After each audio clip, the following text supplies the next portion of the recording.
கர்த்தர் பேசவில்லை என்றால் நாம் இங்கே கூடி வந்திருப்பது ஒரு அற்ப பிரயோஜனமான காரியமாய் போய்விடும். ஆண்டவரே என்னோடு பேசும் என்று ஒவ்வொருவரும் கேளுங்கள். உங்கள் ஒவ்வொருவருடைய தேவைக்கும் ஏற்ற விதத்திலே, உங்கள் விசுவாச நிலைக்கு ஏற்ற விதத்திலே ஆண்டவரால் மாத்திரம்தான் பேச முடியும். பேசுகிற அடியேன் ஒரு சாதாரண மனிதன். ஆவியானவர் சிந்தைகளை அறிகிறவர். ஆவியானவர் தேவைகளை அறிந்து அதற்கேற்ற விதத்திலே வார்த்தைகளை நம்முடைய இருதயத்திலே தருகிறவர்.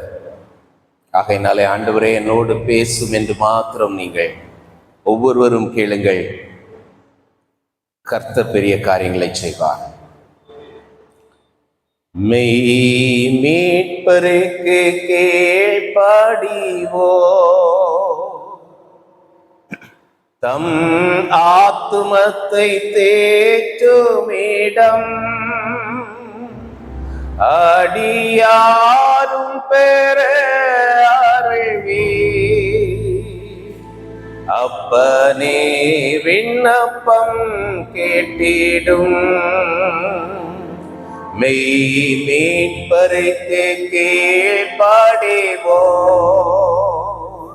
தம் ஆத்துமத்தை தேற்றுமிடம் அடியாரும் பெற அருள்வி. அப்பனே விண்ணப்பம் கேட்டிடோ.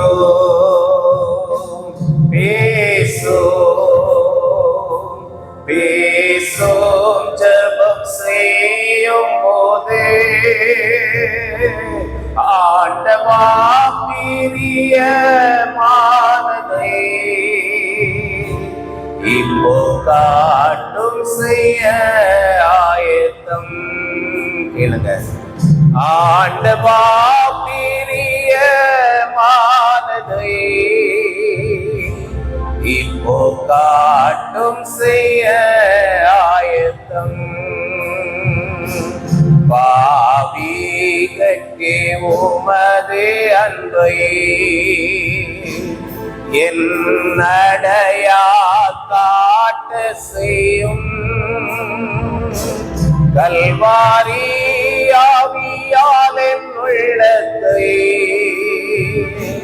போரில் வெல்ல பேசியோ.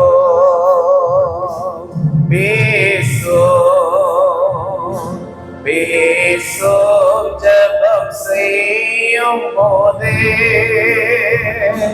ஆண்டவா பிரிய மானதை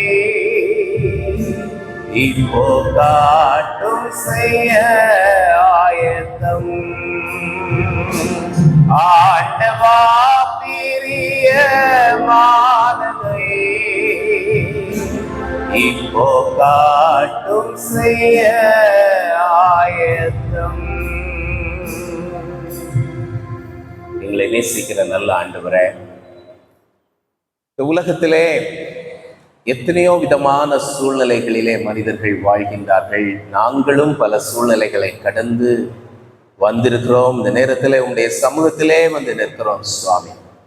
எங்கள் ஒவ்வொருவருடைய உள்ளிந்திரியங்களையும் ஆராய்ந்து அறிகிற தேவன், எங்களுடைய தேவைகளை அறிகிற தேவன், எங்களுடைய இருதயத்தின் ஏக்கங்களை அறிகிற தேவன் நீர்.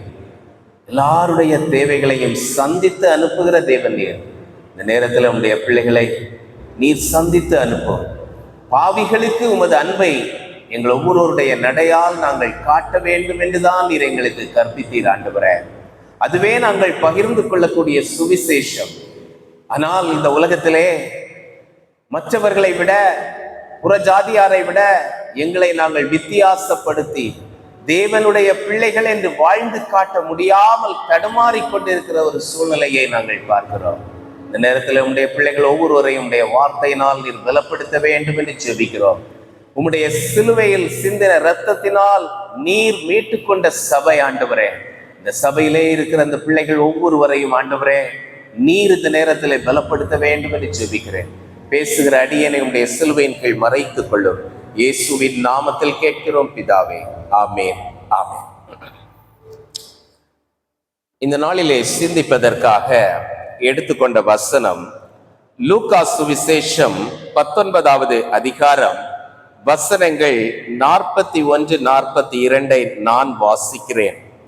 லூக்கா சுவிசேஷம் 19 வசனங்கள் 41-42.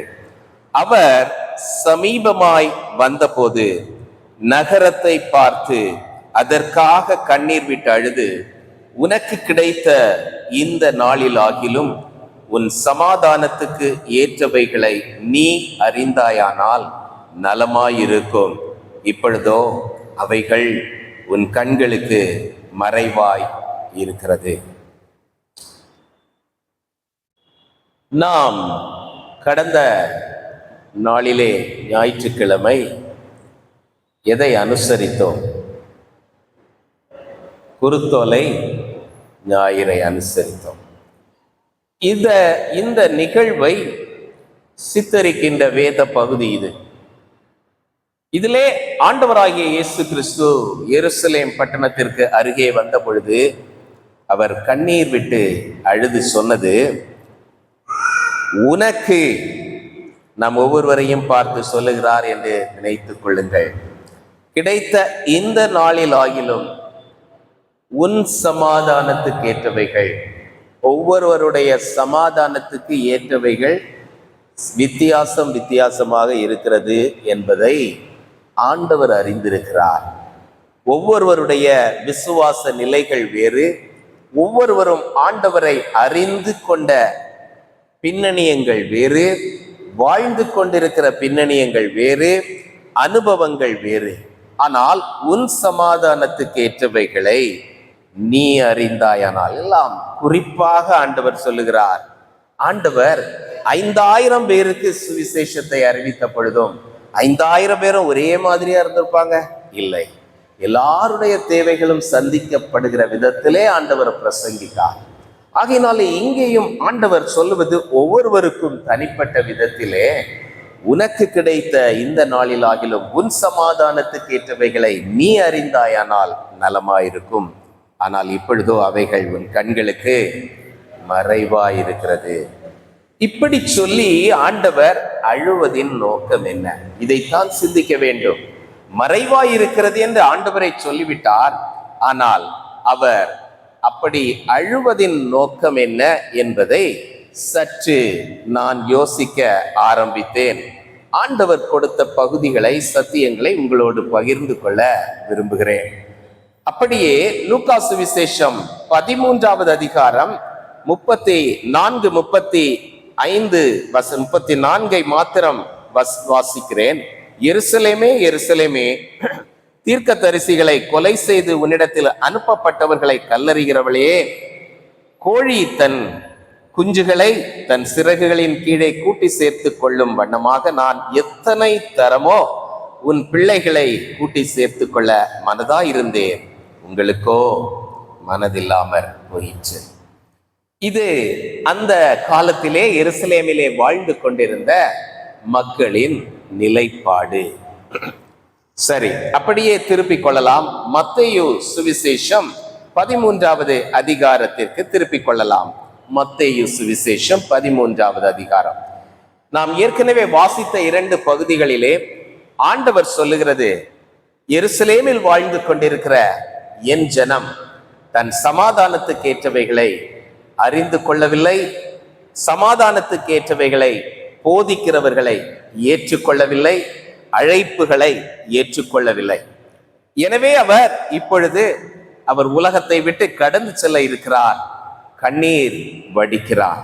ஆனால் இந்த மத்தேயு சுவிசேஷம் 13 பார்க்கும் பொழுது அவர்களுடைய நிலைப்பாட்டை அறிந்த ஆண்டவர் அவர்களோடு பேசின விதத்தை நாம் இங்கே கவனிக்க இருக்கிறோம்.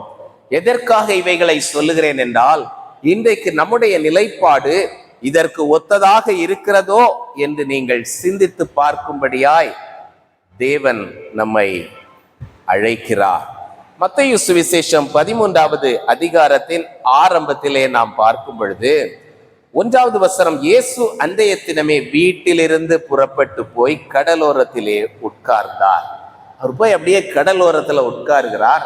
திரளான ஜனங்கள் வந்து நிற்கிறார்கள். சீஷர்கள் மாத்திரமல்ல, திரளான ஜனங்கள் நிற்கிறார்கள். அவர்கள் எல்லாரும் வித்தியாசமான கண்ணோட்டத்தோடு வந்து நிற்கிறார்கள். அவர்களிடத்திலே அவர் விதைக்கிறவனுடைய விதை விழுந்த நிலங்களை பற்றிய உவமையை சொல்லுகிறார். சொல்லும் பொழுது சீஷர்கள் வந்து கேட்கிறார்கள் அவரிடத்திலே வந்து 10வது வசனம், அப்பொழுது சீஷர்கள் அவரிடத்தில் வந்து, ஏன் அவர்களோட உவமைகளாக பேசுகிறீர் என்று கேட்டார்கள். நம்ம எல்லோரும் அறிந்திருக்கிற வண்ணம் ஆண்டவராகிய இயேசு கிறிஸ்து பல சத்தியங்களை உவமைகளாக, எளிதான ஒரு கதைகளை சொல்லி அதன் மூலமாக விளக்கி சொல்லக்கூடிய தன்மை அவருக்கு உண்டு. ஆனால் இங்கே சீஷர்கள் கேட்கிறார்கள், ஏன் அவர்களோடு உவமையாக பேசுகிறீர்? விதைக்கிறவனுடைய விதை விழுந்ததும் வளர்ந்ததையும் பற்றி நீர் ஏன் அவர்களிடத்திலே கதையாக பேசுகிறீர், உவமைகளை பேசுகிறீர் என்று கேட்டதற்கு அவர் சொன்னது, அவர்களுக்கு பிரதியுத்தரமாக பரலோக ராஜ்யத்தின் ரகசியங்களை அறியும்படி உங்களுக்கு அருளப்பட்டது, அவர்களுக்கோ அருளப்படவில்லை. உள்ளவன் எவனோ அவனுக்கு கொடுக்கப்படும், பரிபூர்ணமும் அடைவான். இல்லாதவன் எவனோ அவனிடத்தில் உள்ளதும் எடுத்துக் கொள்ளப்படும். அவர்கள் கண்டும் காணாதவர்களாயும் கேட்டும் கேளாதவர்களாயும் உணர்ந்து கொள்ளாதவர்களாயும் இருக்கிறபடியினால் நான் உவமைகளாக அவர்களோடு பேசுகிறேன். பிரியமானவர்களே, இவர்கள் அந்த எருசலேம் பட்டணத்தார் கிறிஸ்துவை ஏற்றுக்கொள்ளாத மனநிலை உடையவர்களாய், அவரை எப்பொழுதும் குற்றம் கண்டுபிடிக்கிறவர்களாக, அவரிடத்திலே விசுவாசம் வைக்காதவர்களாக இருந்தார்கள். ஆனாலும் அவர்களுக்கு அவர் 3.5 ஆண்டு காலம் பல இடங்களிலே ஊழியம் செய்தது போல எருசலேமிலும் வந்து பல ஊழியங்களை செய்தார். ஆனால் அவர் அவர்களுக்கெல்லாம் நேரடியாக எல்லாவற்றையும் சொல்லாமல் உவமைகளாகவும் மறைமுகமாக பல சத்தியங்களை எடுத்து சொன்னார். காரணம் என்ன? அவர்கள் ஏற்கனவே உணர்வில்லாத ஜனங்களாக இருக்கிறார்கள் என்பதை ஆண்டவர் அறிந்து கொண்டார். இன்றைக்கு கூட நம்ம பல நேரத்திலே நமக்கு நேராக சத்தியங்கள் நீ செய்வது தவறு என்று சொல்லக்கூடிய ஊழியங்களும் ஊழியர்களும் இல்லை. ஆனால் வசனங்கள் நமக்கு நேராக வந்து கொண்டிருக்கிறது. ஆண்டவர் உவமைகளாக பேசினது, ஒருவேளை அவர்களை பார்த்து நீங்கள் இப்படி பொல்லாத நிலைமையிலே இருக்கிறீர்கள் என்று சொன்னால் அவர்கள் ஏற்றுக்கொள்ள மாட்டார்கள், வாக்குவாதம் பண்ணுவார்கள். ஆனால் ஆண்டவர் அவர்களை உணர்த்துவிக்க வேண்டும் என்ற சத்தியத்தை சொல்லிக் கொண்டேதான் இருந்தார். காரணம், அவர்கள் உணர்வில்லாதவர்கள். இன்றைக்கு நாம் உணர்வுள்ளவர்களாய் இருக்கிறோமா என்பதுதான் முதலாவது கேள்வி. அப்படி உணர்வில்லாத இருந்த ஜனங்களுக்கு அவர் ஊழியம் செய்துவிட்டு இப்பொழுதோ இன்னும் 1 வார காலத்து அல்லது ஒரு 4-5 நாட்களிலே தான் சிலுவையிலே மரிக்கப் போகிறேன், இந்த ஜனங்களுக்காக நான் ரத்தம் சிந்தி மரிக்கிறேன், இப்பொழுதாவது இவர்கள் உணர்வடைவார்களா என்று யோசித்து பார்க்கிறார். இத்தனை ஆண்டுகள் நான் இங்கு 3.5 ஆண்டுகள் இருந்தும் இவர்களுக்கு உணர்வு வரவில்லை. நான் பேசினது ஒன்றையுமே இவர்கள் ஏற்றுக்கொள்ளவில்லை. நான் உவமைகளாக இவர்களுக்கு எல்லாவற்றையும் சொல்லிவிட்டேன். காரணம், அவர்கள் வாக்குவாதம் பண்ணுவார்கள், இருந்தால் சண்டை வரும், இவரை ஏற்றுக்கொள்ள மாட்டார்கள். ஆனால் சொல்ல வேண்டியதை சொல்லிவிட்டு அவருடைய இருதயமோ துடித்து கொண்டிருக்கிறது. இன்றைக்கு கூட அநேக இடங்களிலே நாம் பார்க்க முடியும், வீடுகளிலே நாம் பார்க்க முடியும்.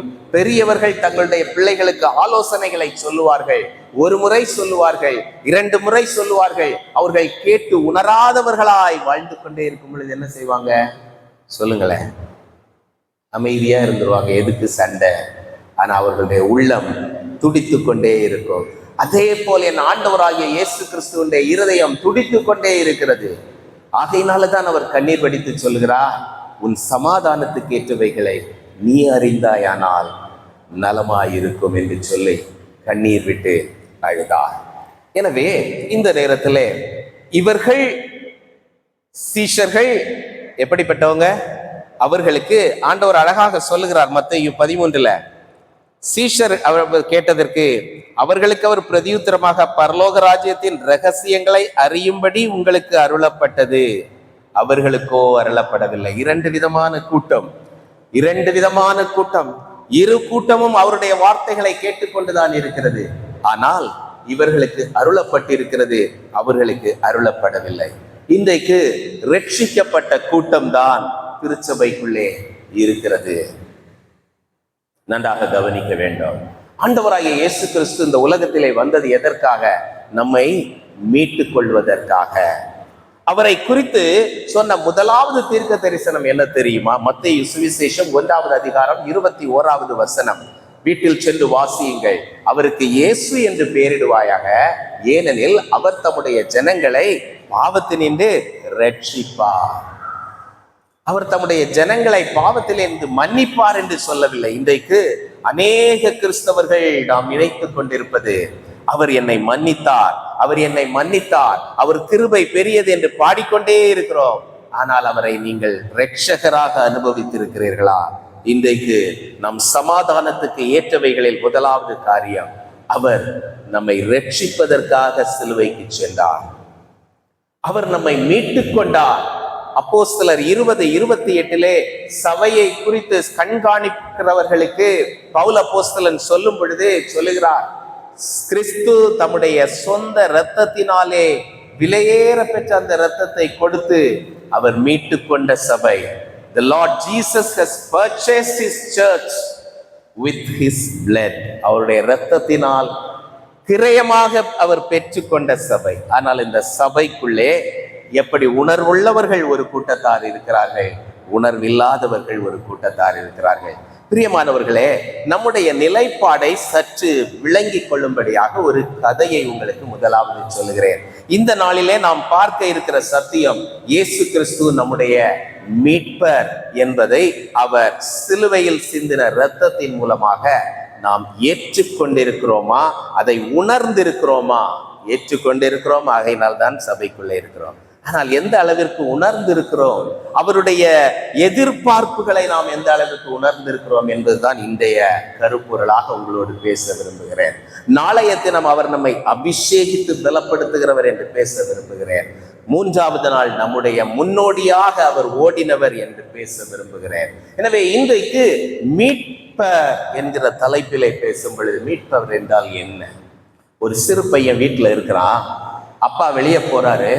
வெளியே போகும்போது சொல்றாரு, அப்பா தம்பி நீ வெளியே வராத, வீட்டை சுற்றி நிறைய வேலை நடக்கிறதுனால குழிகள்லாம் இருக்குது, நீ வெளியில வந்து விளையாடுனேன்னா குழிக்குள்ள ஏதாவது விழுந்துருவ, வராத அப்படின்னு அப்பா சொல்லிட்டு போறாரு. தம்பி என்ன செய்யறான்? கொஞ்ச நேரம் ஆன உடனே வெளியில வந்துடுறான். வெளியில வந்து நல்லா விளையாடுறான்.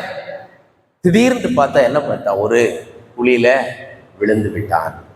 விழுந்தவனுக்கு எழும்ப முடியவில்லை. கொஞ்ச நேரம் ரொம்ப நேரம் அழுகிறான். அப்புறம் அப்பா வராரு. அப்பா வந்த உடனே பார்க்குறாரு. பார்த்த உடனே தம்பி குழிக்குள்ள இருக்கிறான், அழுதுகிட்டே இருக்கிறான். பார்த்துட்டு, விழுந்துட்டியா? நான் உன்னை வெளியே வரான்னு சொன்னேன் இல்லை, சரி வந்துட்டேன், விழுந்துட்டேன், நான் உன்னை மன்னிச்சிட்டேன், சரி அப்படின்னு அப்பா போயிடுவாரா? அது அப்பாவா? இன்னைக்கு நம்ம நிறைய பேர் என்ன சொல்றோம், அவர் என்னை மன்னிச்சுட்டாரு, என்னை மன்னிச்சுட்டாரு, அவர் கிருபை, அவர் கிருபை கிருபைன்னு நிறைய பாட்டு வேற அவருக்கு கிருபையை பற்றி பாடிக்கிட்டே இருக்கணும். நான் செய்த தப்புக்கு நான் என்னதோ போயிருக்கணும், எப்படியோ போயிருக்கணும், ஆண்டவர் மன்னிச்சுட்டார். சரிங்க, மன்னிச்சாரு, ரட்சித்துட்டாரல்ல, அப்ப பாவத்திலிருந்து விடுதலை அடைஞ்சிட்டீங்களா? யோசிச்சு பார்த்தீங்களா? சொல்லுங்களேன், பாவத்திலிருந்து விடுதலை பெற்றிருக்கிறோமா? சரி, நம்ம நினைச்சு பார்த்தா நமக்கு ஒரு 100 பாவம் வருது. கடந்த வருஷம் ஒரு 10 பாவம் விடுதலை பெற்றிருந்தோம்னு வச்சுக்குவோம், 90 பாவம் செஞ்சுட்டு இருந்தோம். இந்த வருஷம் இன்னும் ஒரு 10 பாவத்திலேயாவது விடுதலை பெற்றோமா? அடுத்த வருஷம் இன்னொரு 10 பாவத்திலேயாவது விடுதலை பெற்றுவோம்னு நினைக்கிறோமா? இல்லை ஏதோ சபைக்கு வந்துட்டு போறோம்னு இருக்கிறோமா? ஏதோ வந்துட்டு போறோம்னு நினைச்சீங்கன்னா அதுதான் உணர்வற்ற நிலை. பிரியமானவர்களே, நாம் யாரும் பரிசுத்தவான்கள் அல்லது நாம் யாரும் பூரணர் அல்ல. ஆனால் பூரணர் ஆகும்படி கடந்து போவோம் என்று வசனம் சொல்லுகிறது. We are all marching towards perfection, though we are not perfections. நாம் பெர்ஃபெக்டா இல்லைன்னா கூட நாம் அந்த ஒரு நிலைக்கு பரம அழைப்பின் பந்தய பொருளுக்காக லக்கை நோக்கி தொடருகிறேன். உங்களுக்கு ஒரு லக்கு இருக்குதா? லக்குக்கு நேராக போறீங்களா? அப்படின்னா நீங்கள் மீட்கப்பட்ட ஜனம்.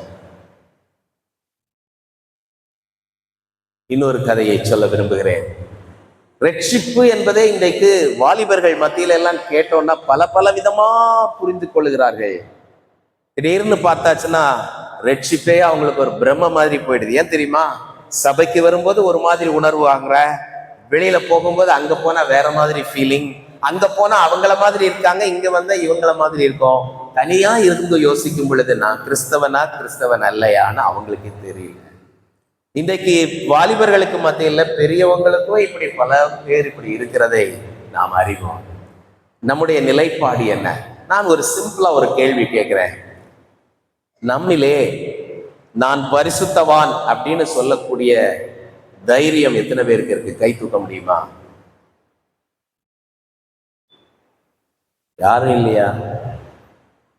சரி. E R my Holi people. ஆண்டவர் உங்களை பார்த்து பரிசுத்த ஜாதின்னு சொல்லியிருக்காரா இல்லையா? இல்லையா? சொல்லியிருக்காரா? அப்ப நீங்க அதை மறுதளிக்கிறீங்களா? அந்த கேப்பை நிரப்புறதுக்கு தான் நான் இன்னைக்கு வந்திருக்கிறேன். 1 பேதுரு 2வது அதிகாரம், 1 பேதுரு 2வது அதிகாரம் உங்களை பத்தி அல்லது என்ன பற்றி என்ன சொல்லியிருக்கு? 9வது வசனம், நீங்களோ உங்களை அந்தகாரத்தினின்று தம்முடைய ஆச்சரியமான ஒளியினிடத்திற்கு வரவழைத்தவருடைய புண்ணியங்களை அறிவிக்கும்படி தெரிந்து கொள்ளப்பட்ட சந்ததியாயும் ராஜரீகமான ஆசாரிய கூட்டமாயும் பரிசுத்த. இப்ப நீங்க அதுல இல்லையா? யாருமே கை தூக்கலையே. கொஞ்சம் சொல்லுங்க பார்க்கலாம், எத்தனை பேர் நான் பரிசுத்தவானன்னு சொல்றீங்க?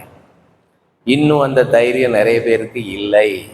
ஒரே ஒரு கை, இந்த பக்கம் ஒரு கை கூட இல்லை. ஏன் தெரியுமா?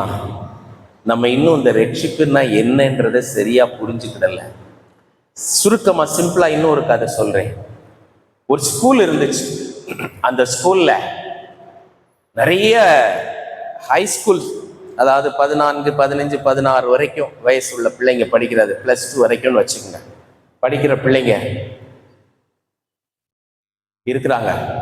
உங்களுக்கு தெரியும், +2 படிக்கும்போது இந்த பசங்க எவ்வளவு துடுப்பா இருப்பாங்க, இல்லை அக்கிரமம் பண்ணுவாங்க. ஹாஸ்டல் வேற அங்க இருக்குது. இந்த ஹாஸ்டல்ல இருந்த பசங்கள்லாம் ரொம்ப என்ன பண்றாங்க, வாலா இருக்காங்க, மிஸ்chievous பாய்ஸ். தாங்க முடியல தொல்லை, ஒவ்வொரு நாளும் ஒவ்வொரு விதமான பிரச்சனை. அப்போ அங்க 2 பசங்களை பிடிக்கிறாங்க. 2 பேர் என்ன பண்றாங்க, ரொம்ப தொல்லை கொடுக்குறவங்க. அவங்க பேர் நான் சொல்லலை, ஏன்னா அதே பேர்ல இங்க யாராவது இருந்தீங்கன்னா சஞ்சலம் ஆயிடும். அதனால 2 பேர் பேர் ஏ, ஒருத்தர் பேர் பி அப்படின்னு வச்சுக்கலாம். ஏ அண்ட் பி 2 பேரையும் என்ன பண்ணிட்டாங்க, சஸ்பெண்ட் பண்ணி ஆகணும்.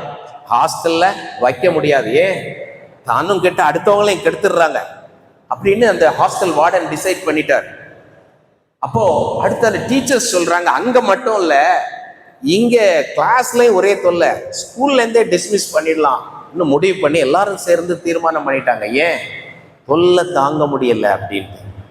இப்போ அங்க ஒரு நல்ல கிறிஸ்தவ ஹெட்மாஸ்டர் இருக்கிறார், ஹெச்எம். இவங்க எல்லாரும் சேர்ந்து டீச்சர்ஸ் எல்லாம் சொல்றதை கேட்டா இப்ப அவருக்கு ஒண்ணுமே பண்ண முடியல. அவர் என்ன சொல்றாரு, அவங்க கிட்ட கொஞ்ச நேரம் யோசிக்கிறாரு. அவர் நல்ல ஒரு தேவ மனிதர்.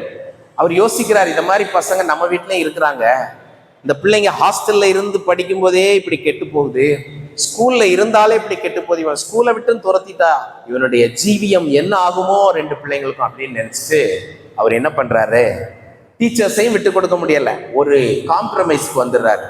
ஸ்கூல்ல மட்டும் வச்சுக்குவோம், ஹாஸ்டல்ல இருந்து வெளியே தள்ளிடுவோம் அப்படின்னு சொல்றாரு.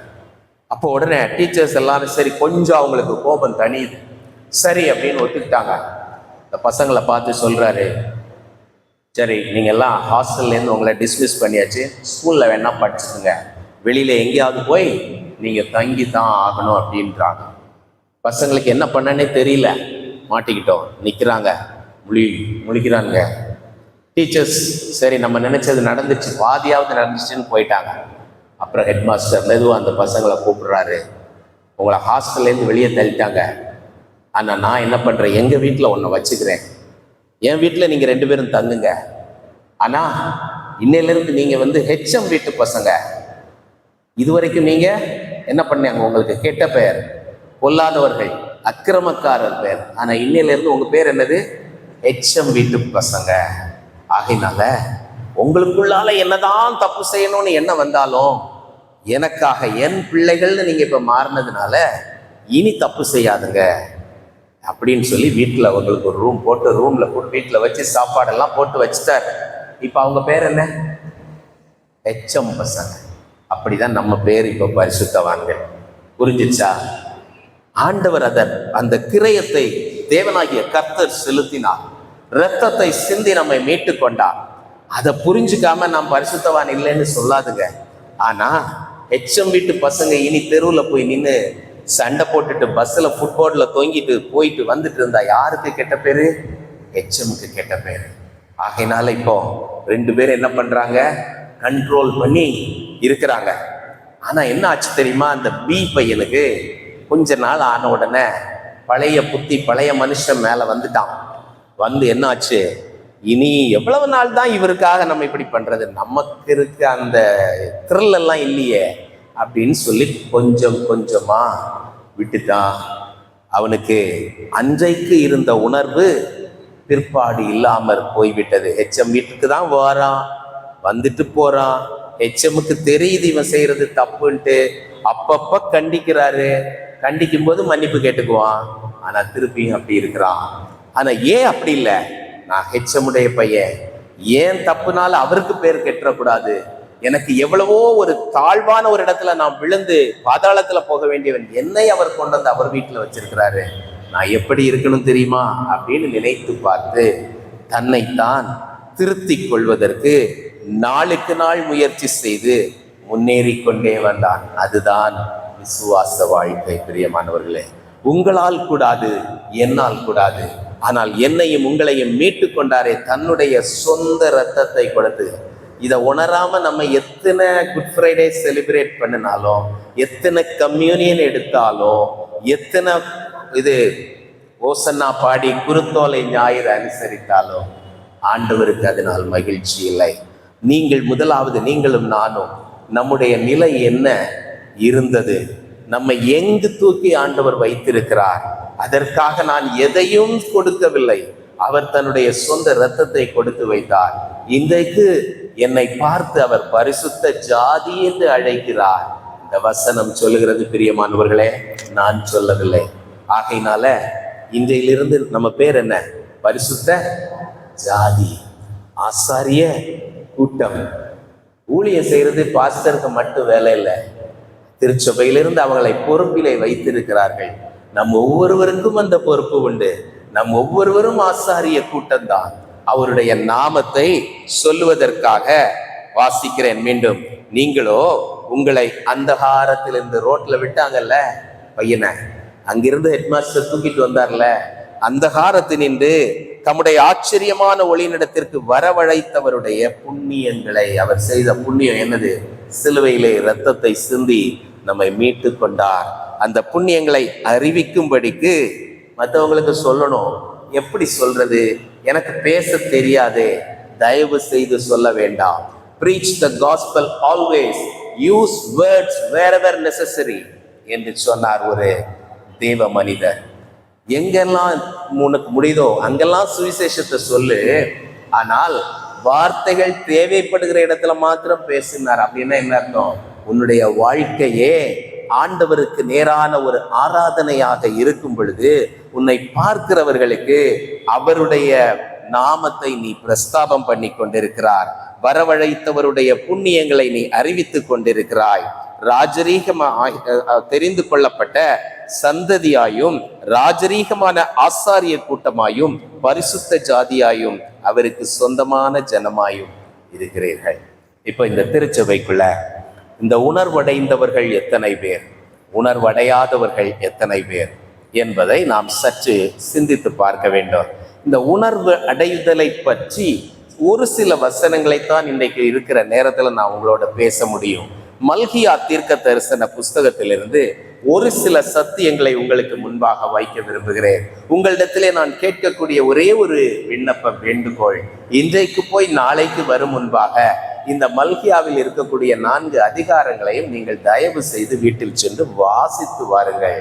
இல்லையா? டீச் பண்ணா ஹோம்ஒர்க் கண்டிப்பா உண்டு. அதனால ஹோம்ஒர்க் செய்யறதற்கு உங்களை அர்ப்பணிங்கள். இன்னைக்கு இப்ப நீங்க எல்லாம் யார் வீட்டு பிள்ளை? ஹெச்எம் வீட்டு பிள்ளை கதையில. உண்மையா யார் வீட்டு பிள்ளை? தேவனுடைய வீட்டார். எபேசியர் 2வது அதிகாரம் சொல்லுகிறது, நம்ம என்ன சொல்லுது?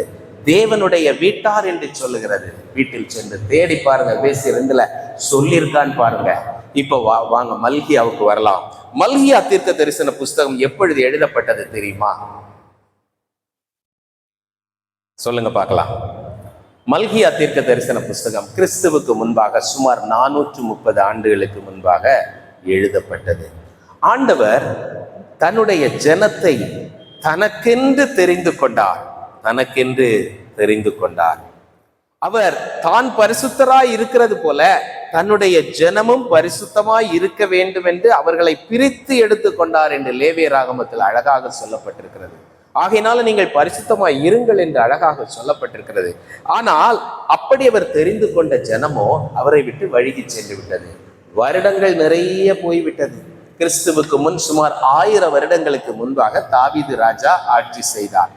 தாவீது ராஜா பின்பு அவரும் பாவம் செய்தார். வந்த எல்லா ராஜாக்களுமே நல்லவர்கள் கெட்டவர்கள் என்று வேதத்திலே நாம் சொல்ல பார்த்தாலும் அவர்களுக்குள்ளே நல்லவர்களாய் இருந்தவர்களும் தவறி போனார்கள். கடைசியில உசியா ராஜா நல்ல ராஜான்னு சொல்லுவான். ஆனா கடைசியில என்ன பண்ணாரு? அவர் போய் தூபங்காட்ட போயிட்டாரு. ஆண்டவருடைய தண்டனை அவர் மீது வந்தது. எசேக்கியா ராஜா மிகவும் சிறந்தவர், கடைசியில மனமேட்டிமை ஆனார். ஆக நான் சொன்ன இந்த 2 ராஜாக்களும் நல்ல ராஜாக்கள்னு சொல்லப்பட்டவர்கள். யோசபாத் நல்ல ராஜான்னு சொல்லப்பட்டவர், கடைசியில போய் ஆகாப் குடும்பத்தோட உறவு வைத்து கொண்டார். இப்படி எல்லாருமே தவறுகளை செய்து ஜனங்கள் விக்கிரக ஆராதனைக்குள்ளே போய் கடைசியில எரேமியா தீர்க்கதரிசியில ஆண்டவர் சொல்லுகிறது என்ன தெரியுமா? எல்லாவற்றை பார்க்கிலும் இருதயமே திருக்குள்ளதும் மகா கேடுள்ளதுமா இருக்கிறது. இவ்வளவுதான் ஆண்டவருக்கு நம்ம பார்த்து புரிஞ்சுக்கிட்ட அப்சர்வேஷன். இதை வைத்துக்கொண்டு அவர் கடைசியாக இந்த 430 ஆண்டுகள் கிறிஸ்து வருவதற்கு முன்பாக கொடுத்த கடைசி தீர்க்க தரிசனம் தான் மல்கியா. அதுல அவர் சொல்றத பாருங்க. 1வது வசனத்தை வாசிக்கிறேன். மல்கியாவை கொண்டு கர்த்தர் இஸ்ரவேலுக்கு சொன்ன வார்த்தையின் பாரம். It's the weight of God's heart. இருதய பாரம் அடைந்து சொன்ன வார்த்தைகள் ஏன் தெரியுமா? என்னுடைய ஜனம் என்று பிரித்து வைத்தார். இன்றைக்கு நம்மை பரிசுத்தவான்கள் என்று தன்னுடைய வீட்டார் என்று பிரித்து வைத்திருக்கிறார். ஆனால் இந்த வீட்டார் எப்படி இருக்க வேண்டும் என்று அவர் விரும்புகிறார், அப்படி அவர்கள் இல்லை என்பதை அவர் உணர்ந்து பல காரியங்களை சொல்லுகிறார். முதலாவதாக 1வது அதிகாரம் 6வது வசனத்திற்கு திரும்பி வாருங்கள். 6வது வசனத்திலே வாசிக்கிறேன். குமாரன் தன் பிதாவையும் ஊழியக்காரன் தன் எஜமானையும் கனம் பண்ணுகிறார்களே, நான் பிதாவானால் என் கனம் எங்கே? ஆண்டவருடைய வீட்டார் தான் நம்ம. ஆண்டவருக்கு கனம் செலுத்துகிறோமா?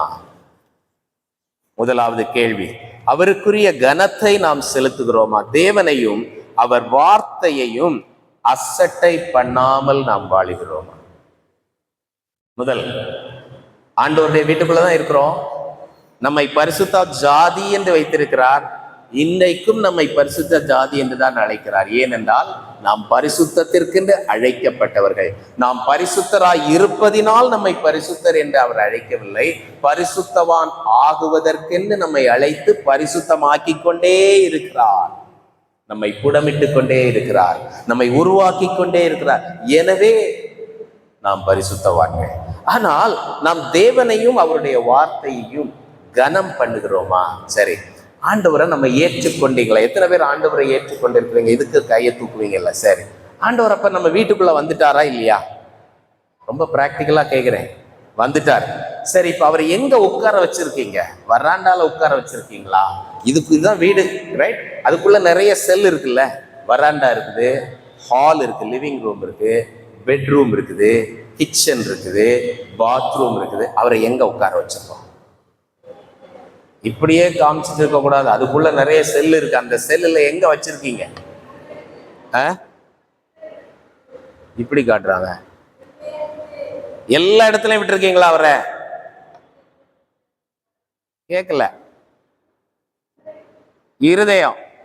இருதயத்திற்குள்ளே ஆண்டவரே நீர் வந்துட்டீரு, உட்காருங்க ஆண்டவரே, டேக் யூர் சீட் அப்படின்னு சொல்லிட்டு நிறைய பேர் என்ன பண்ணிட்டாங்க, வீட்டுக்குள்ள போயிட்டாங்க. போனவங்க அவர் அங்கதான் இருக்கிறார், அவரை வந்து பார்க்கறதே கிடையாது. ஆனா அவர் அங்கதான் இருக்கிறார். ஏன்? அவரை ஏற்றுக்கொண்ட, அவர் போகல, அவர் அங்கே இருக்கிறார். அவரை பைபிள் படிக்கிற போது மட்டும் கூப்பிட்டீங்கன்னா அவர் ஹாலில் இருப்பாரு. சமையல் பண்ணும் போதும் கூப்பிட்டீங்கன்னா கிச்சனுக்குள்ளே வருவார். தூங்கும் போதும் கூப்பிட்டீங்கன்னா பெட்ரூமுக்குள்ளே வருவார். பல் தேய்க்கும் போது, குளிக்கும் போதெல்லாம் கூட கூப்பிட்டீங்கன்னா பாத்ரூம்லேயும் நம்ம கூட வருவார். நான் பல நேரத்தில் ஆண்டவர் எனக்கு புது புது எண்ணங்கள், சிந்தைகள், வேத சத்தியங்களை உணர்த்துவிப்பதெல்லாம் குளிக்கும் போது தான். எனக்கு அது ஆச்சரியமா இருக்கும். எப்போ பார்த்தாலும் சிந்தனை ஓடிக்கிட்டே இருக்கும். பல வேலைகளை செய்து கொண்டே தான் இருக்கிறேன். மனசு எனக்கு போதுங்கன்னா, ஆண்டவருக்கு டைம் கொடுக்கலன்னு என் மனசு என்ன குத்திக்கிட்டே இருக்கும். நீ தனியா உட்காந்து ஜெபம் பண்றது போதாதுன்னே குத்து, இன்னைக்கும் குத்திட்டு தான் இருக்கு. ஆனால் ஆண்டவரிடத்துல கேட்பதில்லை, ஆண்டவரே நீர் என்னோட பேசுவோம். ப்ரஷ் பண்ணும்போது பேசுவார். எத்தனை பேர் அப்படி எப்பொழுதும் ஆண்டவரை வைத்திருக்கிறீங்க? வைத்துக் கொண்டீர்கள் என்றால் அவரை நீங்கள் இரட்சகராக, மீட்பராக அறிந்திருக்கிறீர்கள். இல்லை என்றால் உன் சமாதானத்துக்கு ஏற்றவைகளை அறிந்தாயானால் நலமாயிருக்கும் என்று நம்மை பார்த்து சொல்லுகிறார். அப்போ என்ன கனம் எங்கே என்று கேட்கிறார். அவருக்கு தேவையானது நல்ல பிரியாணி, ஹைதராபாத் பிரியாணி வாங்கி கொடுக்கறது இல்லை. அவர் வெள்ளியும் பொண்ணும் அவருடையது. நம்முடைய பிரசன்ஸ், முழு மனது, என்னை முழு மனதோடு தேடுங்கன்னு ஆண்டவர் சொல்லுகிறார். நீங்கள் என்னை தேடும் பொழுது முழு மனதோடு தேடினால் என்னை கண்டடைவீர்கள் என்று சொல்லுகிறார். முழு மனதோடு தேடுகிறோமாப்பா? ஆண்டவரே, என் வீட்டுக்குள்ள எல்லா இடத்துலையும் வரோம் ஆண்டவரே, ஆனால் பெட்ரூம்ல மட்டும் வர வேண்டாம் ஆண்டவரே. நான் மொபைல்லாம் தேவையில்லாதெல்லாம் சில நேரம் பார்ப்பேன். அப்போ வராதுங்க ஆண்டவரே சொல்றீங்களா? டிவியில சில நேரம் மூட் அவுட் ஆகி போய் உட்காந்து டிவியை பார்ப்பேன். அப்போ பார்க்கறதெல்லாம் நீங்க பக்கத்துல இருந்தா நான் பார்க்க முடியாது ஆண்டவரே சொல்றீங்களா? பார்த்து முடிச்சுட்டு அப்புறம் துக்கம் அடைஞ்சிட்டு அதுக்கு பிறகு ஒரு ஜெபம் பண்ணி ஒரு மன்னிப்பு கேட்டு அதுக்கு பிறகு ஆண்டவர் நீங்க உள்ள வாங்கன்னு சொல்றீங்களா? எப்பொழுதும் கூட இரும் ஆண்டவரே. தேவ பலனுக்கு அந்நியராய் வாழாதிருங்கள் என்று எபேசியர் 4 பார்க்கிறோம். நாம் ஆண்டவரை ஏற்றுக்கொண்ட பிள்ளைகள்னா தேவனுடைய பலன் நமக்குள்ளாக இருக்க வேண்டும். அந்த பலன் நமக்கு என்ன சோர்வு வந்தாலும் நம்மை தூக்கி நிறுத்தக்கூடிய சத்துவமாக எழுந்து நிற்க வேண்டும். பல நேரத்துல அந்த பலன் வேலை செய்ய விடாது, நம்ம சோர்ந்து போயிடுவோம். சிலர் சோர்ந்து போய் அப்படியே படுத்து தூங்கிடுவோம். சிலர் சோர்ந்து போய் உட்கார்ந்து டிவியை பார்த்து அந்த நேரம் சாத்தான் கரெக்டா எதையாவது கொண்டு வந்து கொடுத்து நம்மளை இன்னும் பாவம் செய்ய வச்சுடுவான். இல்ல மொபைலை பார்ப்போம், வாட்ஸ்அப்பை பார்ப்போம். தான் இப்ப எப்படியாவது ஏதாவது வந்துடும். ஆகையினால எல்லா நேரத்திலையும் அவர், நீ சோர்ந்து இருந்தாலும் ஆண்டவரேன்னு அவரை கூப்பிட்டு அவர்கிட்ட போகணும். உற்சாகமா இருந்தாலும் அவரிடத்துல போய் நன்றி சொல்லணும். அப்படிப்பட்ட ஒரு வாழ்க்கை தேவனை கனம் பண்ணுகிற வாழ்க்கை. அடுத்தபடியாக 8வது வசனத்திலே தகுதியற்ற காணிக்கைகளை கொண்டு வருகிறீர்கள் என்று சொல்லுகிறார். ஆண்டவருக்கு நாம் எப்படி கொடுக்கிறோம்? நான் காணிக்கைன்னு சொன்னோன்னா நம்ம பாக்கெட்ல இருந்து எடுத்து போடுற பணத்தை பத்தி பேசவே இல்லை. நம்ம பணம் ஆண்டவருக்கு பெரிய விஷயம் இல்லை. ஊழியத்திற்கு பணம் தேவை. நம்ம போல மனிதர்கள் ஊழியம் செய்கிறார்கள், அதற்கு பணம் தேவை. ஆனால் அந்த பணத்தை எப்படி வேணாலும் ஆண்டவருக்கு கொண்டு வர முடியும். நம்ம பணத்தை நான் சொல்லலை. டைம், டேலண்ட், ட்ரெஷர், உனக்கு இருக்கக்கூடிய நேரம், உனக்கு இருக்கக்கூடிய வசதிகள், உனக்கு இருக்கக்கூடிய திறமைகள், இதெல்லாம் ஆண்டவருக்கு உரியது. காணிக்கையாக எப்படி கொடுக்க அறிந்திருக்கிறாய்? விசுவாசத்தினாலே ஆபேல் காயினை விட மேலான காணிக்கையை செலுத்தினான். அப்போ அவன் செலுத்துகிற அந்த மனதின் நிலைப்பாட்டை தான் ஆண்டவர் பார்க்கிறாரே தவிர முழு மனதோடு கொடுக்கதான் பார்க்கிறாரே தவிர வசனம் எங்கேயும் சொல்லல காயின் கெட்டு போன கத்திரிக்காவை கொண்டு வந்து கொடுத்தான்ட்டு. விளைபலனை அவன் கொண்டு வந்தான். அவன் தலையீற்றை கொண்டு வந்தான். ஆபேல் தான் சொல்லியிருக்கு. அவன் கெட்டு போனதை கொடுத்தான்னு சொல்லல. ஆனால் ஆண்டவருக்கு அவன் விசுவாசத்துல கொடுக்கலன்னு எபிரேயர்ல அழகாக சொல்லப்பட்டிருக்கு 11. ஆகையினால நம்முடைய இருதயம் ஆண்டவருக்கு கொடுக்கிற காணிக்கையிலே சிறந்ததை கொண்டு வந்து கொடுக்க வேண்டும் என்ற வாஞ்சையோடு கொண்டு வருகிறீர்களா? அப்படி இல்லாம கொண்டு வந்து எதையோ ஒண்ணு நமக்கு தேவையில்லாததை கொண்டு வந்து ஆண்டவருக்கு கொடுக்கிறது, ஆண்டவர் அதை விரும்பவில்லை. ஆண்டவரை நாம் கனம் பண்ணுகிற விதம் அது அல்ல. அடுத்தபடியாக 10வது வசனம், உங்களில் எவன் கூலி இல்லாமல் கதவுகளை பூட்டுவான்? என் பலிபீடத்தின் மேல் அக்கினியை கூலி இல்லாமல் கொளுத்தவும் மாட்டீர்கள். இங்கே கூலி அப்படின்னு சொன்னதற்கு அர்த்தம் ஏதோ ஊழியம் செய்கிறவர்களுக்கு நம்முடைய இந்த ஆர்கனைசேஷன்ஸ்ல இருந்து கொடுக்குற சேலரியை பத்தி இது அப்படி குறிப்பிடவில்லை. நம் ஆண்டவருக்கென்று எதையாவது ஒரு காரியத்தை ஆலயத்திலோ வெளியிலோ செய்யும் பொழுது அதற்கு இன்டர்ன் ஆண்டவர் என்ன கொடுப்பார்னு யோசித்து பார்த்து செஞ்சிரோமா? ஆண்டவர் அதை விரும்புறதில்லை. இன்னைக்கு நிறைய பேர் சொல்றது உண்டு, நான் 100 ரூபாய் போட்டேன், எனக்கு 10,000 ரூபாய் கிடைச்சது. நீ 10,000 ரூபாய் போடு, உனக்கு இன்னும் என்ன கிடைக்கும்? 10 லட்சம் ரூபாய் கிடைக்கும். இப்படி பிரசங்கம்லாம் கேட்டுட்டு அதுக்குன்னு தயவு செய்து காணிக்க கொடுக்காதுங்க. ஆண்டவர் அதை விரும்புறதில்ல. ஆண்டவர்கிட்ட கான்ட்ராக்டே கிடையாது. நீ ஒண்ணுமே கொடுக்கலனாலும் நம்ம எதை கொண்டு வந்தோம்? இன்னைக்கு இவ்வளவு வசதியா இருக்கிறோம்ல, நம்ம என்ன கொண்டு வந்தோம்? உலகத்துல ஒன்னையும் கொண்டு வரல. எல்லாவற்றையும் தந்தவர் அவர். ஆண்டவரே, உம்முடைய கரத்தில் வாங்கி உமக்கு கொடுக்குறோன்னு தாவீது சொன்னாரு. அதே போல நான் அதை இன்னும் யோசிப்பேன், உமக்கு கொடுக்குறோன்னு கூட நம்ம சொல்லக்கூடாது இல்ல. நம்ம ஏன்னா தேவனுடைய வீட்டார் இல்ல. அப்போ அவருக்குன்னு ஒரு வேலை, எனக்குன்னு இன்னொரு வேலை அப்படின்னு பிரித்து பார்க்கக்கூடியது அல்ல. புரியுதா? கூலிக்காக ஆண்டவருக்கு ஊழியம் செய்ய. நான் இன்னைக்கு போய் சண்டே கிளாஸ் எடுத்தேன்னா எனக்கு நல்ல மார்க் கிடைக்கும், ஆண்டவர் ஆசீர்வதிப்பார் தன்னுடைய பிள்ளைகளை. ஆனா அப்படி ஒரு கான்ட்ராக்ட் மைண்டோட ஆண்டவருக்கு வந்து ஊழியம் செய்வதை ஆண்டவர் விரும்பவில்லை.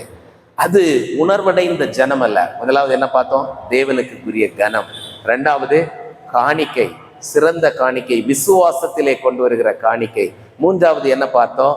கூலிக்காக ஆண்டவருக்கு எதையும் செய்ய நினைக்காதிருங்கள்.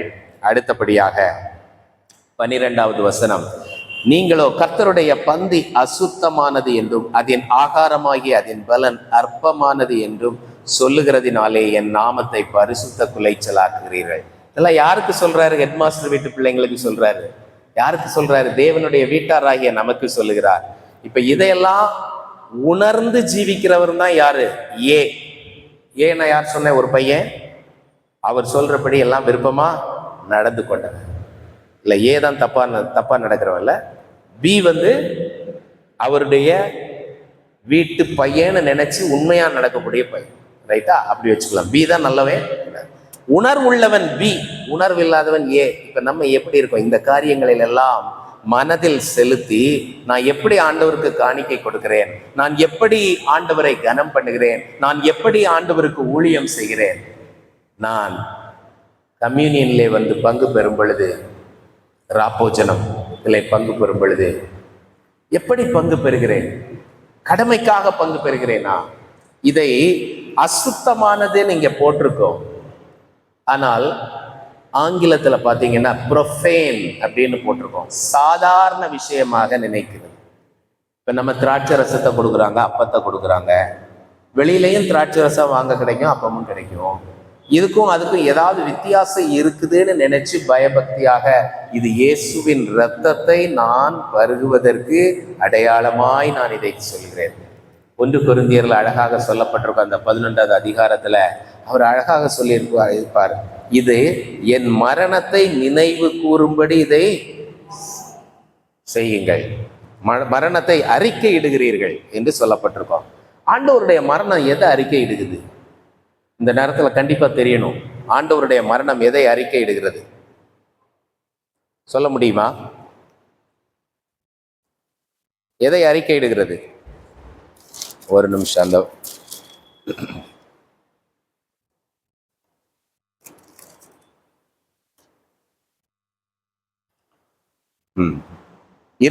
1 கொரிந்தியர் 11:26, ஆகையால் நீங்கள் இந்த அப்பத்தை புசித்து இந்த பாத்திரத்தில் பானம் பண்ணும் போதெல்லாம் கர்த்தர் வருமளவும் அவருடைய மரணத்தை தெரிவிக்கிறீர்கள்.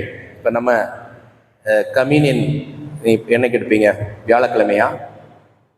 வியாழன் இல்லை வெள்ளி எதோ எடுக்கிறோம், அல்லது அடுத்த சண்டே என்னைக்கும் எடுக்கிறோம். எடுக்கும்போது நம்ம எதை தெரிவிக்கிறோம்?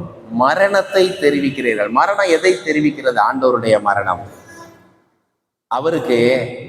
அவருடைய சித்தம் என்ன சொல்லிச்சுது? இந்த சிலுவையில போய் நான் மரித்து இந்த பாவத்தை எல்லாம் என் மேல சுமத்துறதுக்கு விட்டேன்னா நான் பிதாவினுடைய சமூகத்திலிருந்து 3 மணி நேரம் நாம் பிரிந்து தொங்கணும். இதுவரைக்கும் நான் பிதாவை விட்டு பிரிந்ததில்லை. ஆகையினால எனக்கு இது வேண்டாம். அவருடைய சித்தம், மனசு என்ன சொல்லுது? His will was telling not to accept that. ஆகையினாலதான் அவர் ஜெபித்தார், இந்த பாத்திரம் என்னை விட்டு நீங்க கூடுமானால் நீங்கட்டும், ஆனாலும் என் சித்தத்தின்படி அல்ல. அப்போ அந்த மரணம் சொல்லுவது என்ன?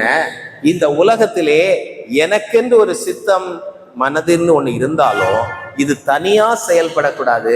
எங்க வீட்டுக்குள்ள ஒருத்தர் வந்திருக்கிறார்ல, தேவனுடைய வீட்டார், தேவன் எங்க வீட்டுக்குள்ள இருக்கிறார்ல, அவர் என்ன சொல்றாரோ அதைத்தான் செய்யணும்ட்டு இந்த சுயத்திற்கு நீங்கள் மரித்திருப்பதை அறிவிக்கிறீர்கள். அதுதான் அர்த்தம்.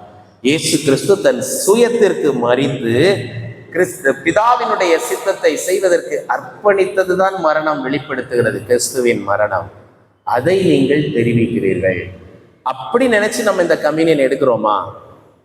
நான் சொல்றது புரியுதா?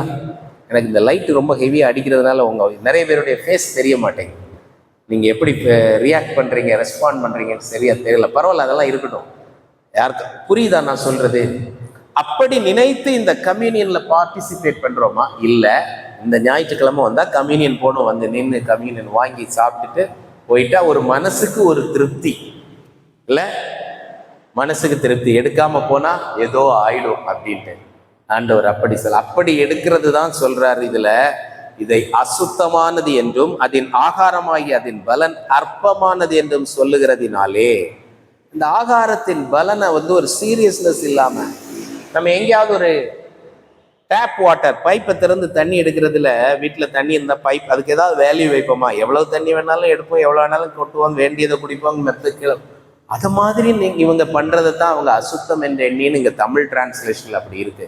ஆகையினால் ஆண்டவருடைய இரத்தத்தை நாம் பருகும் பொழுது அவருடைய மரணத்தை தெரிவிக்கிறோம் என்று நினைத்து அதுல பங்கு பெறவில்லை என்றால் அது கர்த்தருடைய பாரம் என்று சொல்லப்படுகிறது. இப்ப நான் சொன்ன லிஸ்ட்ல எதுவுமே பெரிய பெரிய பாவம், திருடு, விபச்சாரம், வேசித்தனம் இதெல்லாம் இங்க வரல.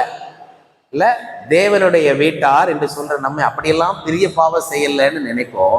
ஆனா இதெல்லாத்தையும் ஆண்டவர் நம்மிடத்துல கேட்கிறார், நீ எப்படி இருக்கிறாய் மகனே என்று கேட்டுக்கொண்டே இருக்கிறார். ஆகையினால இப்படி பல காரியங்களை சொல்லுகிறோம். இன்னும் ஒரே ஒரு காரியம் நிறைய இருக்கு மல்கியாவில், நேரம் இல்லை, சொல்லி கடந்து போகிறேன். 2வது அதிகாரம் 17வது வசனத்திலே வாசிக்கும் போது, உங்கள் வார்த்தைகளினாலே கர்த்தரை வருத்தப்படுத்துகிறீர்கள், ஆனாலும் எதனாலே அவரை வருத்தப்படுத்துகிறோம் என்கிறீர்கள். பொல்லாப்பை செய்கிறவன் எவனும் கர்த்தரின் பார்வைக்கு நல்லவன் என்றும் அப்படிப்பட்டவர்கள் பேரில் அவர் பிரியமாயிருக்கிறார் என்றும் நியாயம் தீர்க்கிற தேவன் எங்கே என்றும் நீங்கள் சொல்லுகிறதுனாலே. சொல்றோம்ல நம்ம நிறைய நேரத்துல, நான் இவ்வளவு தூரம் பெர்ஃபெக்டா இருக்கிறேன், கரெக்டா இருக்கிறேன், அவங்க பாருங்க ஜாலியா இருக்கிறாங்க, எதையும் கண்டுக்கிறதில்ல, அவங்களுக்கு வாழ்க்கையில எந்த கஷ்டமுமே இல்லை, அவன் அநியாயம் பண்ற, ஆண்டவர் பார்க்கறதே இல்லை. சொல்றோமா? சொல்றது இல்லையா? சொல்றது மட்டும் இல்ல, அதை போல நானும் இருந்தா என்ன அப்படின்னு கொஞ்சம் கொஞ்சம் அட்டெம்ப்ட் பண்ணியும் பார்க்கிறோம். பிரசங்கி 8வது அதிகாரம் 11வது வசனம் யாராவது ஒருவர் வாசியுங்கள், நான் வாசிக்கவில்லை. பிரசங்கி 8:11.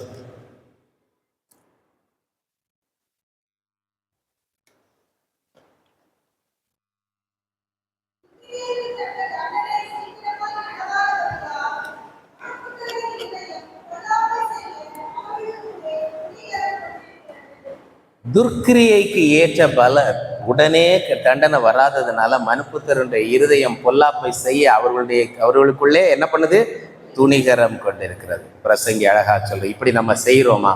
நான் நல்லா தான் இருந்தேன், ஆனா நான் பார்த்தேன், நான் எவ்வளவுதான் நல்லா இருந்தாலும் எனக்கு கஷ்டம் வந்துட்டே இருக்குது. அவங்க என்னவோ பண்றான், அவன் ஜாலியா இருந்து நல்லா என்ஜாய் பண்ணிட்டு நல்லா வாழ்ந்துட்டு இருக்கிறான், நானும் நல்லா கொஞ்சம் செய்ய ஆரம்பிச்சிட்டேன்னு சொல்லுவோம் இல்லையா? ஆண்டவர் அதை குறித்து விசனம் அடைகிறார்.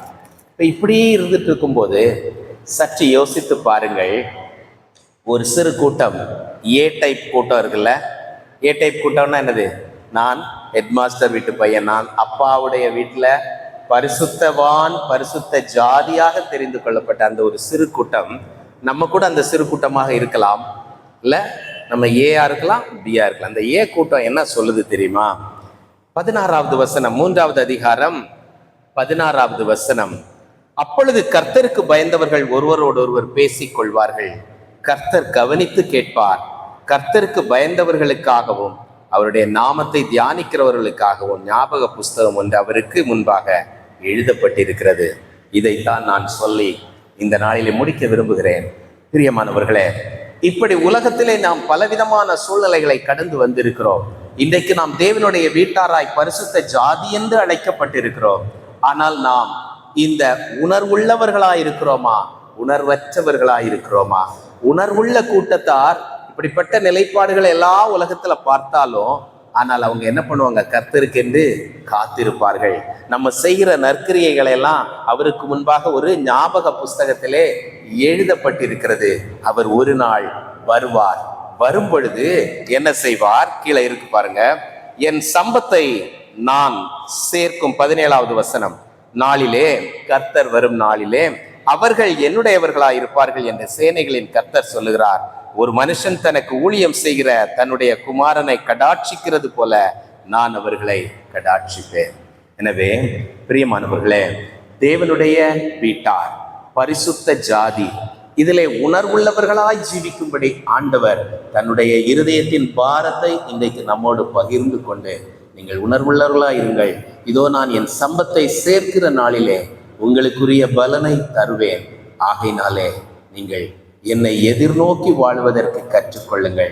4வது இன்னொரு முக்கியமான காரியம், எல்லாரும் தப்பு செய்யறாங்க, நான் மட்டும் இப்படி இருந்து பிரயோஜனம் இல்லைன்னு நினைக்கிறது இல்லை. அடுத்த லெவல் என்னன்னா, அவருடைய வருகையை எதிர்நோக்கி நாம் வாழாமல் வாழ்ந்து போய்விடுகிறோம். இந்த கூட்டத்தார் என்ன பண்றாங்க? ஞாபக புஸ்தகம் இருக்கு, அவர் வருவார், அவர் வரும் பொழுது எனக்கு பலன் தருவார்னு நினைக்கிறாங்க. ஆனா இதை பத்தி எதுவுமே யோசிக்காம அவருடைய வருகையை பற்றி கவலைப்படாமல் வாழ்ந்து கொண்டிருந்தோம் என்றால், அதை குறித்தும் ஆண்டவர் சொல்லுகிறார், நீ உணர்வற்றவனாய் இருக்கிறாய், உன் சமாதானத்துக்கு ஏற்றவைகளை நீ அறியாமல் வாழ்ந்து கொண்டிருக்கிறாய். இந்த நாளிலே இதெல்லாம் உன்னுடைய சமாதானத்தை உனக்குள்ளே சத்துவமாக பலப்படுத்துகிற காரியங்கள், இவைகளை நீ அறிந்து கொண்டு என்னை பின்பற்று.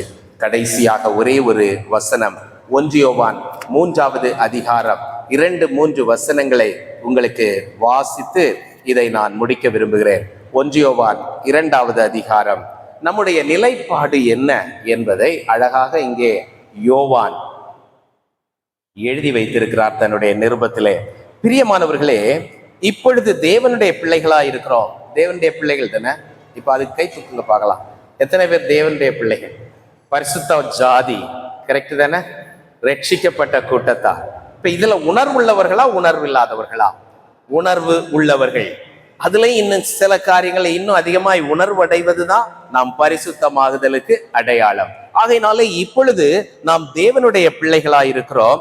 இனி எவ்விதமாய் இருப்போம் என்று இன்னும் வெளிப்படவில்லை. ஆகிலும் அவர் வெளிப்படும் பொழுது, அவர் வரும் பொழுது, அவருடைய வருகையை எதிர்நோக்கி வாழ வேண்டும் என்று இப்படிதான் பேசணும்ல. அவர் வரும் பொழுது அவர் இருக்கிற வண்ணமாகவே நாம் அவரை தரிசிப்பதனால் அவருக்கு ஒப்பாய் இருப்போம். That day you will be perfect. Until that day you will not be perfect. You are marching towards perfection. அந்த நாளிலே நீ பூரணராய் மாறிவிடுவாய். அவர் மாற்றுவார். சகலத்தையும் தமக்கு கீழ்ப்படுத்துகிற வல்லமையுடையவருடைய வல்லமையினாலே நாம் மறுரூபம் அடைவோம் என்று பிலிப்பியரிலே வாசிக்கிறோம் 3வது அதிகாரத்திலே அழகாக சொல்லப்பட்டிருக்கிறது. ஆகையினாலே அதை மனதிலே வைத்துக்கொண்டு அதை தியானித்து கொண்டு வாழுகிற வாழ்க்கை தான் பரிசுத்த ஜாதி, நாம் ராஜரீக ஆசிரிய கூட்டம் என்றெல்லாம் நம்மை பற்றி சொல்லப்பட்டிருக்கிறது. இப்போ அடுத்த வசனத்தை சொல்லி முடிக்கிறேன். அவர் மேல் இப்படிப்பட்ட நம்பிக்கை வைத்திருக்கிறவன் எவனும். எப்படிப்பட்ட நம்பிக்கை? அவர் வரும்போது நான் அவருக்கு ஒப்பாய் மாறிடுவேன். நான் இன்னைக்கு கொஞ்சம் தப்பு செஞ்சுட்டேன், அதனால ஆண்டவர் என்ன தள்ளி விட மாட்டார் இல்ல. மோசே எவ்வளவு பெரிய தப்பு செஞ்சார்ல, ஆனா அவரை தள்ளி விட்டாரா? அவர் நீ உள்ள போக மாட்டேன்னு ஒரு சின்ன தண்டனை கொடுத்தாரு. ஆனா என்ன பண்ணாரு? மரித்த பொழுது அவரை எடுத்து கொண்டு போய் ஆண்டவரே அடக்கம் பண்ணார். சாத்தான் வந்து போராடினான், விடமாட்டேன்னாரு. அப்படிதான் நம்ம ஒருத்தரையும் கையில வச்சிருப்பாரு. நம்ம சின்ன சின்ன தப்பு செஞ்சா ஒரு சின்ன தட்டு கொடுப்பாரு, அடி கொடுப்பாரு. ஆனா அவர் நம்ம தூக்கி போடவே மாட்டார். மீட்கப்பட்ட ஜனம் என்பதற்கு அடையாளம் அதுதான். இதை மனதிலே விசுவாசமாக வைத்துக் கொள்ளுங்கள். அவர் மேல் இப்படிப்பட்ட நம்பிக்கை வைத்திருக்கிறவன் எவனும் அவர் சுத்தமுள்ளவராய் இருக்கிறது போல தன்னை சுத்திகரித்து கொள்ளுகிறான். அப்ப நம்ம செய்ய வேண்டியது ஒன்னே, அவர் எப்படி சுத்தமா இருக்கிறாரு எங்க அப்பா? கொஞ்சம் யோசித்து பாருங்கள். தன் ஜீவனையே கொடுத்து இந்த உலகத்தை மீட்டு கொண்டார். இந்த சபை அவருடைய சரீரமாகிய சபையை தம்முடைய இரத்தத்தை கொடுத்து அவர் மீட்டு கொண்டார். வாங்கி வச்சிருக்கிறார், விலைக்கு வாங்கியிருக்க. கிரயத்திற்கு கொல்லப்பட்டீர்கள் என்று சொல்லப்பட்டிருக்கிறது. சும்மா சாதாரணமா நினைச்சிடாதுங்க. நான் யாரோ அநாத, என்னது பரதேசி, இதெல்லாம் பரதேசின்னு என்ன அர்த்தம்? இங்க எனக்கு வேற ஒண்ணும் இல்லை, நான் அங்க அந்த தேசத்துக்குரியவன் சொல்றதா பரதேசி. வேற எதுவும் தயவு செய்து நினைக்காதிருக்க. ஆகையினால எங்க அப்பா வரப்போறாங்க, நான் அவரை சந்திக்கிறதுக்கு ஆயத்தமாகி கொண்டே இருக்கிறேன் என்ற ஒரு நிலைப்பாட்டை எடுத்துக்கொள்ளுவோம். அப்படி நிலைப்பாட்டை எடுத்துக்கொண்டால் கிறிஸ்து என் மீட்பராயிருக்கிறார், கிறிஸ்து என் மீட்பராயிருக்கிறார். அவரே எப்படி சுத்தமுள்ளவராயிருக்கிறாரோ அதே போல தன்னை தான் சுத்திகரித்துக் கொள்ளுகிறதற்கு முயற்சி செய்து கொண்டே இருக்க வேண்டும். இன்னைக்கு அப்பாவை வராண்டால உட்கார வச்சிருக்கிறீங்கெல்லாம் ஹாலுக்கு கூட்டிட்டு போயிடுங்க. ஹாலில் வச்சிருக்கவங்க எல்லாம் கிச்சன் கூட்டிட்டு போயிடுங்க. பெட்ரூம், எல்லா இடத்துலையும் அவரை ஆண்டவரை வாங்கப்பான்னு சொல்லுங்க. அந்த இடையெல்லாம் பரிசுத்தமாகட்டும். அவரை போல நம்மை பரிசுத்தமாக மாற்றுவார். கர்த்தர் தாமே இந்த வார்த்தைகளை ஆசீர்வதிப்பாராக. மீண்டும் தொடர்ந்து நாளைக்கு கர்த்தருடைய மேலான வார்த்தைகளை தியானிக்கலாம். வாருங்கள்.